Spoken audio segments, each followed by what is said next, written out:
Halo, selamat pagi. Kembali lagi di channel DCU. Kita melanjutkan untuk mata kuliah konsep teknologi yang di bab 3 adalah konsepsi ideal kemanusiaan. Dimana di sini ada berapa poin ya? Ada 10 poin tentang konsepsi ideal kemanusiaan.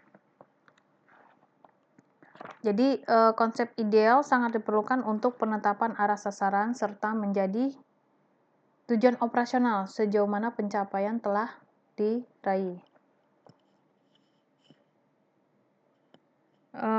Konsepsi ini tidak bisa diterapkan dalam fenomena alam yang mencakup gerak, massa, dan panas, namun juga dapat diterapkan dalam fenomena kehidupan yang mencakup kehidupan binatang dan tumbuhan, bahkan juga fenomena kehidupan kemanusiaan. Jadi, konsepsi ini tuh ada dua ya. Yang pertama adalah fenomenanya si alam, yang satunya adalah fenomena kehidupan kemanusiaan.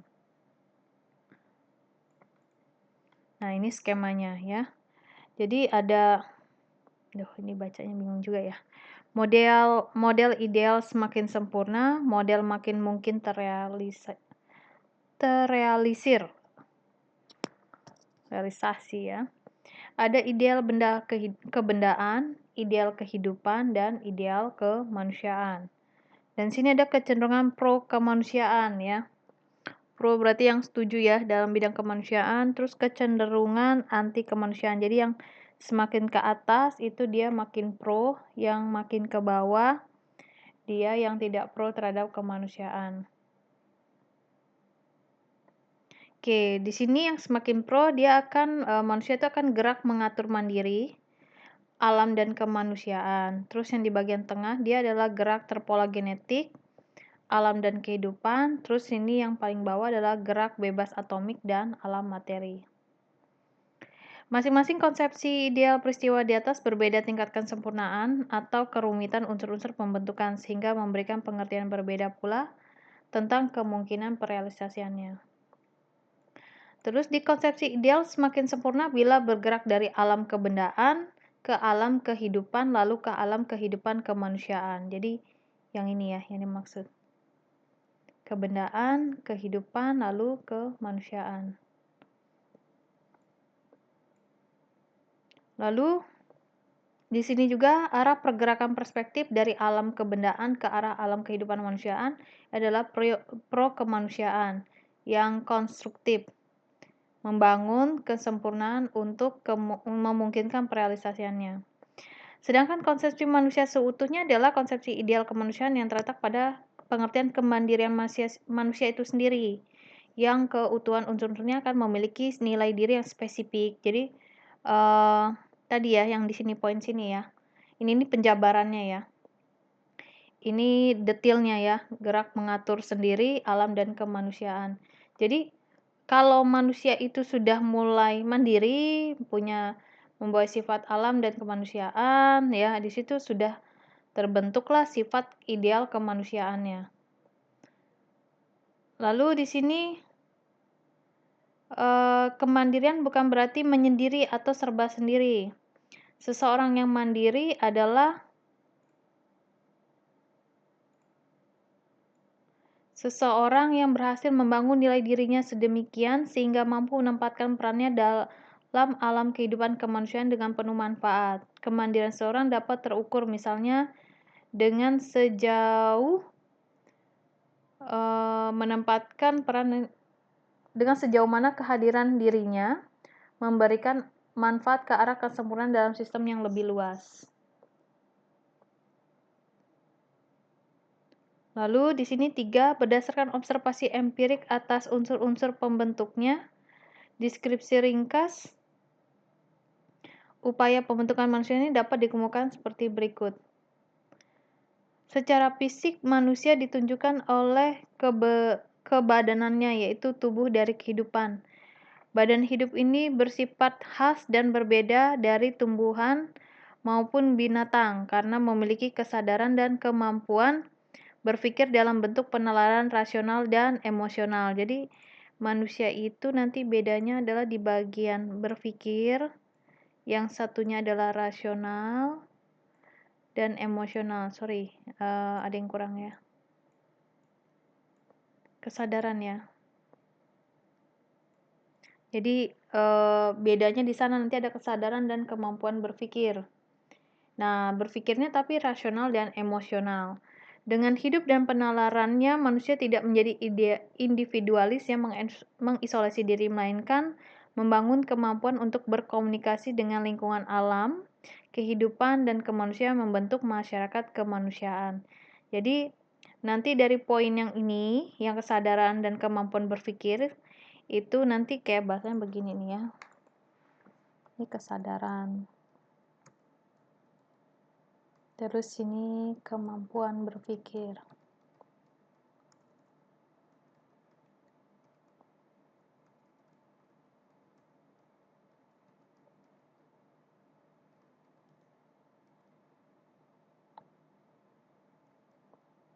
Di 2.A itu adalah rasional, 2.B itu adalah emosional.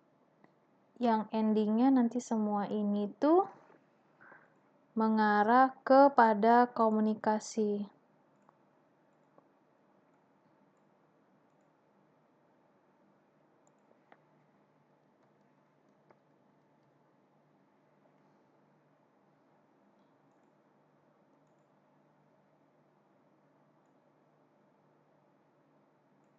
Ya. Jadi bisa kamu buat bagannya lebih mudah maksudnya ya, jangan membaca semuanya karena kalau baca terlalu ini jadi nggak dapat inti poinnya. Setelah dia mampu berkomunikasi dengan alam, kehidupan, dan kemanusiaannya, jadi ini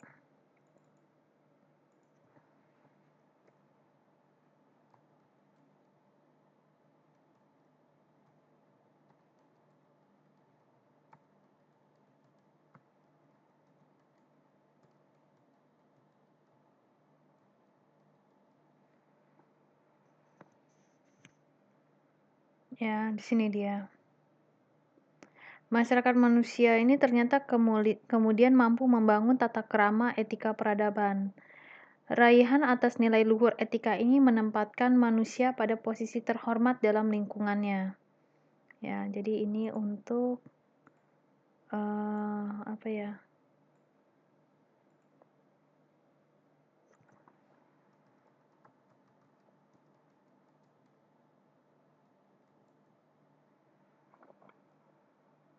Terus ini etika peradaban. Terus ini terhormat ya.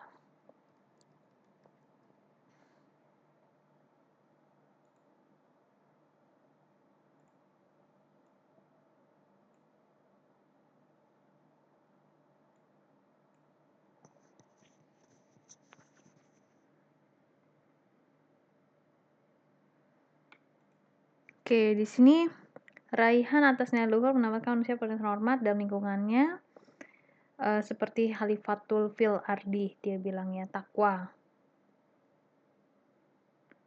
Terus di sini kebalikan dari upaya pembentukan unsur keutuhan kemanusiaan di atas dapat dikemukakan dalam deskripsi pengamatan empiris pemberian nilai kemanusiaan yang seutuhnya sebagai berikut. Terus ada pancaran cahaya ketakwaan. Seseorang nampak dari wajah dan tubuhnya sehingga mampu ditangkap dan mempertemukan dengan manusia yang bertakwa pula. Selanjutnya diungkapkan pula dalam kenyataan nilai etika seseorang sebagai moralitas tata krama dan sopan santun yang membuka jalan bagi dirinya untuk melakukan komunikasi dan pergaulan di dalam masyarakat. Lebih lanjut, keberhasilan berkomunikasi akan membuka jalan bagi dirinya untuk bertukar pikiran, membahas pengertian tentang sesuatu sesuai dengan tingkat penalarannya. Bila berhasil dicapai kesepahaman, maka sesuatu yang dibahas ini akan menjadi bentuk nyata kegiatan fisik, yaitu wahana kerjasama dan terapan iptek. Poin kelima adalah urutan upaya unsur-unsur pembentuk keutuhan. Kemanusiaan bergerak dari unsur yang paling alami, badan, ke arah yang paling gaib, yaitu takwa. Sementara urutan nilai-nilai keutuhan dan kemanusiaan bergerak dari nilai yang gaib ke nilai yang alamiah. Kebalikannya ya berarti ya.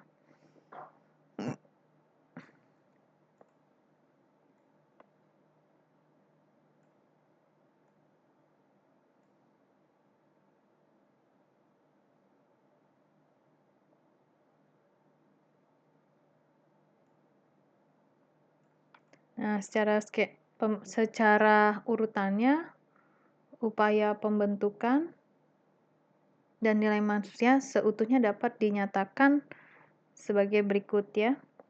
Upaya urutannya 5, 4, 3, 2, 1, bobotnya segini. Jadi ada takwa, etika, komunikasi, nalar, dan badan. Urutannya seperti ini, bobotnya ya, dan urutannya ini. Jadi kebalikannya ya ceritanya. Unsur pembentuk keutuhan kemanusiaan, terus nilai-nilai keutuhan kemanusiaan itu dari gaib hingga ke badan.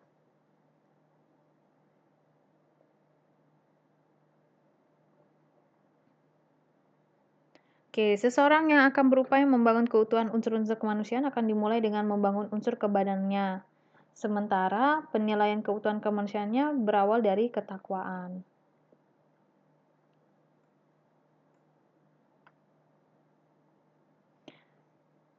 Bahasan dalam butir 7 berikut merupakan upaya pembentukan berdasarkan alokasi investasi fisik yang bergerak dari bawah ke atas. 60% untuk investasi kebadanan tumbuh sehat dan bugar. Jadi ini hampir sama kayak K3 ya. Sehat dulu, selamat dulu ya. Terus 22%-nya dia adalah belajar, sekolah, dan riset. 10%-nya dia berkomunikasi, 3%-nya membangun tata nilai, dan 1%-nya buat ketakwaan. Fenomena ini sangat alami yang dapat ditunjukkan oleh kehidupan fisik manusia mulai dari lahir ya, tumbuh berkembang, sehingga mampu belajar untuk mengembangkan penalarannya. Dengan tingkat penalarannya, kemudian mengambil peran dalam bermasyarakat, memahami nilai etika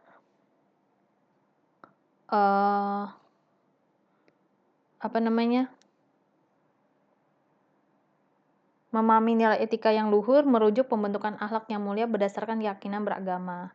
Nah, fenomena alaman ini bersifat ilmiah cerita. Ini yang umum sekali yang terjadi ya. Nah, sementara unsur kemanusiaan yang dibangun dari atas ke bawah, itu seseorang tak mampu meraih ketakwaan akan kehilangan 63% dari nilai kemanusiaannya. Wow. Ya, padahal kalau di sini nilai ketakwaannya di sini hanya 1% ya kalau tadi ya. Ini dia.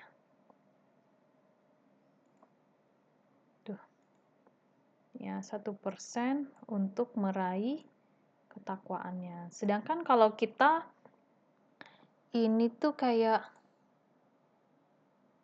ini dari atas ke bawah. Kalau yang ini dari bawah ke atas ya ceritanya. Jadi kalau dari atas ke bawah, jadi saat kita nggak mampu ketakwaan yang 1% tadi, sebenarnya kita tuh kehilangan 63% dari nilai ketakwaannya, kemanusiaannya.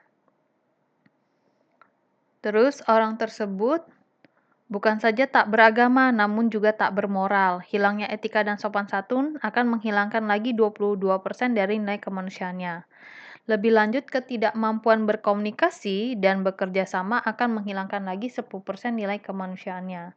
Kemudian ketidakmampuan menalar, tidak waras, akan menghilangkan lagi 3% nilai kemanusiaannya.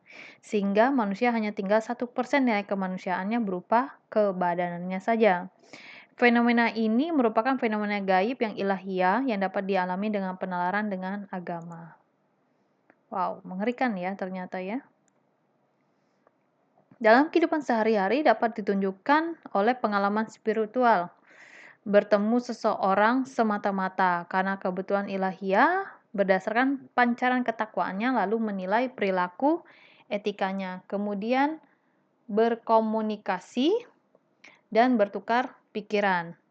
Dan bila berhasil mencapai kesepahaman, kemudian masuk ke dalam aktivitas yang sangat fisik seperti berbisnis dan membangun proyek fisik. Oke, ini ada aktivitas ya di sini ya. ada unsur dengan manusia juga segala macam. Lalu, membangun unsur kebadanan harus didasari oleh kepahaman biologis ya. Seperti ilmu tubuh manusia, pengetahuan tentang makan, minum, olahraga, istirahat, tidur ya di sini ya.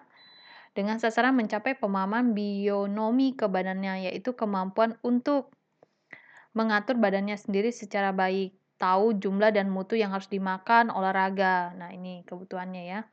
Seorang dokter dalam hal ini hanya berfungsi sebagai konsultan kesehatan. Alokasi dana atau daya untuk kesehatan kebugaran ini mencapai 63% dari seluruh investasi karena memang hal ini merupakan pemenuhan kebutuhan primer umat manusia.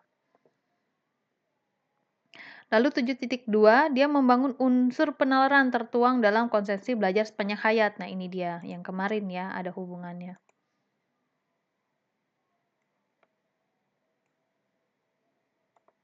Nah, program pengembangan penalaran dilakukan mengikuti perkembangan kesiapan unsur kebadanannya yang menunjung fungsi penalaran seperti kesiapan otak kiri dan otak kanan, kemampuan analisis dan sintesis, kecerdasan pikiran dan emosional. Rasa ingin tahu harus terumuskan dengan lebih baik dan kemampuan dasar membaca dan menulis, berbahasa dan berhitung. Nah, di sini dia. Jadi ya namanya belajar di sini maksudnya belajar sepanjang hayat ya.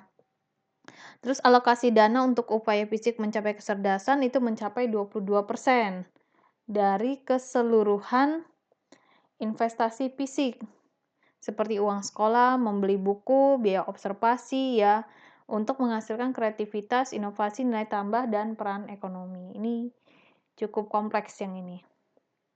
7.3 ya, membangun unsur komunikasi antara lain dengan menegakkan budaya baca tulis. Nah, ini karena tadi ya belajar sepanjang hayat tadi ya. Jadi, bahasa yang memiliki nilai penting harus dikuasai karena nanti kan ini urusannya dengan komunikasi yang tadi. Orang nggak bisa komunikasi, hilang berapa persen tadi di sini?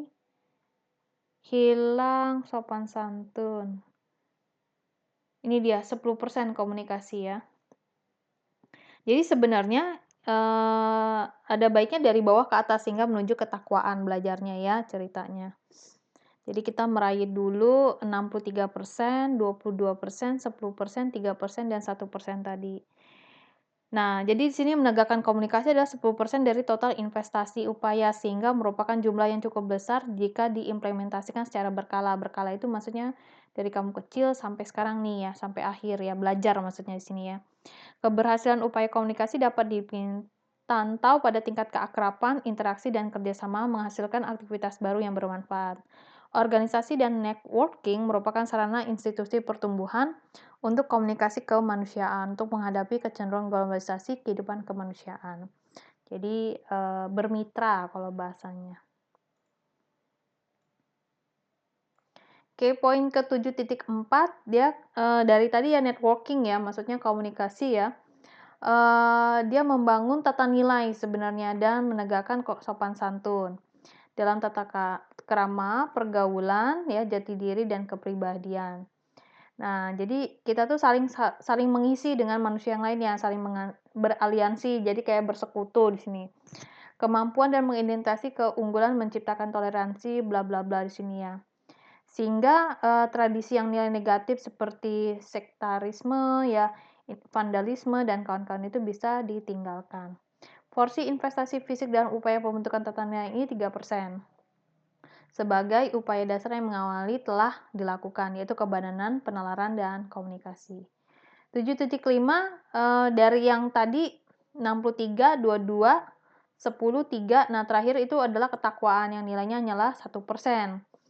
Nah, upaya untuk manusia ini sangat gaib porsinya ya 1%, namun hanya akan terjadi bila upaya dasar yang mengawali telah dilakukan. Yang tadi, yang apa tadi 63%, 22 tadi segala macam. Jadi diawali sana, jadi dari bawah ke atas. Nah, sedangkan poin di 8, konsep idealnya itu tidak hanya berlaku pada skala individu yang sangat pribadi, tapi juga dapat diekstrapolasi ya, maksudnya dibawa keluar ya, ke masyarakatan di sini. Jadi, tingkatnya kayak di tingkat negara nih, kayak gini ya, Falsafah Bangsa Indonesia, ya rumusan ideal, nilai luhur bangsa. Jadi, nggak hanya di skop kayak kamu sama keluarga kamu dengan masyarakat, kamu dengan teman-teman di sekolah, enggak. Jadi ini tingkatannya sudah di tingkat kayak Indonesia Raya lah kita bilang. Nah, kenyataan historis dan politis yang melekat pada keberadaan dasar negara Pancasila merupakan bukti empirik dari fenomena alam dan gaib kemanusiaan dalam skala bangsa. Karena kan kita berurusan dengan nilai-nilai P4 lah yang ada di dalam Pancasila, dan itu kan suatu fenomena yang sudah lama sekali ya maksudnya, dan itu merupakan nilai gaib dari kemanusiaan. Lalu di sini yang tadi ya 63, 22, 10, 31, tinggal ngelihat bobotnya ini dari bawah ke atas ya. Dari bawah ke atas, yang satunya dari atas ke bawah. Ya sebaiknya sih dari bawah ke atas ya, lebih baiknya sebenarnya. Oke, nomor 9 ini yang bangsa ya. Dia konsepsi kebadanan, memandang ribuan pulau laksana untayan Jamrud Katulistiwa ini ya, Bhinneka Tunggal Ika dan wawasan Nusantara. Mungkin ini bisa dipedomkan dengan konsep PPKN ya bahasanya. Apa sih mata kuliah kamu ya? Pendidikan Kewarganegaraan ya, sama Pancasila nantinya. Pancasila dari semester 2 ya. Upaya penalaran manusia yang menghasilkan ilmu pengetahuan logos ini ya. Jadi lebih ke arah kayak dari ketuhanan yang Maha Esa sampai keadaan sosial bagi seluruh rakyat Indonesia. Jadi ini agar terbentuk penalaran ekosistem ya, maksudnya kehidupan yang multi ya di sini ya. Sedangkan 9.4 di sini kita menerapkan musyawarah mufakat ya sebagai bentuk komunikasi yang hidup dan manusiawi ya, untuk mencari sinkronisasi, tidak mencari pemisahan, pertentangan maupun dikotomi. Jadi nggak memihak satupun ya maksudnya. Sedangkan di 9.4 di sini kemanusiaan beradab. Jadi kalau yang ini kan tadi sama ya dari bawah ke atas. Jadi ini dari sila kelima ya. Ini dari dia mulai sila kelima Pancasila.